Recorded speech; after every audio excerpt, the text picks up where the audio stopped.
Hello अस्सलाम वालेकुम। जैसे कि मोहरा का एपिसोड 42 का प्रोमो जो है वो लॉन्च हो चुका है। जैसे कि सिकंदर हमदानी जो है वो अपनी बीवी जो है वो अरीशा को कहता है इसे सब कुछ पता चल गया है और वो अलीज़ा के बारे में सोचता है। अलीज़ा अपने वो तमाम पिछले प्लान के बारे में सोचती है कि किस तरीके से उसने जो है वो अरीशा के रूम में जाकर ब्रेसलेट जो है वो निकाल के बाहर रखा था और सिकंदर को नोट किया था कि वो आ रहा है। फिर वो जाकर हमज़ा के पास लेट जाती है। जब सिकंदर वो ब्रेसलेट देखता है तो वो माजी की यादों में उलझ जाता है और फिर शोर मचाता हुआ जो है वो पूरे घर को सर पर उठा लेता है। लेकिन अलीज़ा बड़ी कामयाबी के साथ जो है अपनी चाल चलने में कामयाब हो चुकी है। सिकंदर जो है वो माजी की यादों के साथ साथ जो है वो अनुशा को जो है बार बार याद भी कर रहा है और अपने जहन पर जोर भी डाल रहा है। यहाँ पर अरीशा उसका इस सूरत में साथ भी देती है जिस पर वो उसे कहता है कि कौन है जो मुझे पागल बनाने की कोशिश कर रहा है और कौन है जो मेरे पीछे जो है ये सब कुछ हथकंडे यूज़ कर रहा है। यहाँ सिकंदर हमदानी के खिलाफ जो है वो हफीज़ की बीवी जो है वो केस कर देती है और पुलिस जो है उसे गिरफ्तार करने के लिए आती है। जिस पर उसकी माँ कहती है कि आखिर आप लोग किस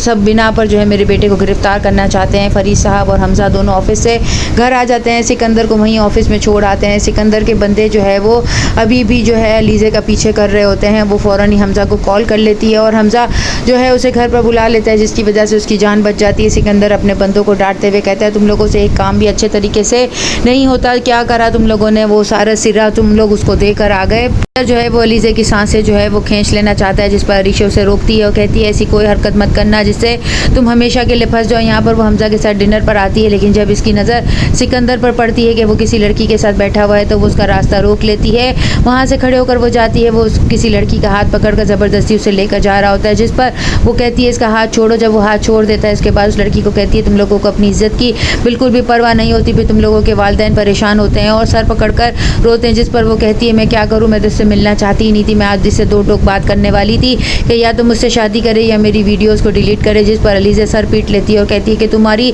वीडियोस उसके पास कैसे है। जिस पर वो बताती है कि उसने छुप कर मेरी वीडियो बना ली थी और अब मुझे ब्लैकमेल कर रहा है। अपनी बहन अनुशा की कुछ वीडियो देख रही होती है जब हमज़ा वहाँ पर आ जाता है और उसे कहता है ये कौन है जिस लड़की की तुम वीडियो देख रही हो, लेकिन वो छुपा लेती है। जिस पर वो कहता है कि क्या कोई ऐसी बात है माजी की जो तुम मुझसे छुपा रही हो, जिस पर वो उसे कोई जवाब नहीं देती है। यहाँ पर उसकी माँ जो है उसे अकेले बैठे देखकर हमज़ा को वो तमाम बातें बता देती है और कहती भी है कि जो है अलीज़ा का जिस इलाके से और जिस बैकग्राउंड से ताल्लुक़ है उसने तुमसे छुपाया है। जब वो अलीज़ा को पूछता है तो अलीज़ा कोई जवाब नहीं दे पाती है जिस पर वो उसे कहती है कि शौहर जो है वो भरोसे और एतमाद से ही हमारी मोहब्बत का रिश्ता आगे बढ़ता है। तुमने जो है मुझसे कहा था कि तुम मेरे माजी से कुछ ताल्लुक़ नहीं रखना चाहते हो, ना ही तुम पूछना चाहते हो, तो मैंने भी तुम्हें बताना ज़रूरी नहीं समझा। को मुझ पर ही भरोसा और एतबार नहीं है तो मैं कैसे जो है तुमसे मोहब्बत कर सकती हूँ। यहाँ पर वो ये भी कहती है कि मर्द तो जो है वो एतबार कर लेता है और फिर जब वो एतबार टूट जाता है तो औरत ही बिखर कर रह जाती है। यहाँ पर अलीज़ा को जो है मारने की कोशिश अरीशा करती है और गैस के चूल्हों में से पाइप निकाल लेती है ताकि जब वो रात को चाय बनाने के लिए किचन में जाए तो आग लग जाए। यहाँ नेक्स्ट एपिसोड में और क्या होगा, चैनल के साथ बने रहें, लाइक करें, शेयर करें और सब्सक्राइब करें।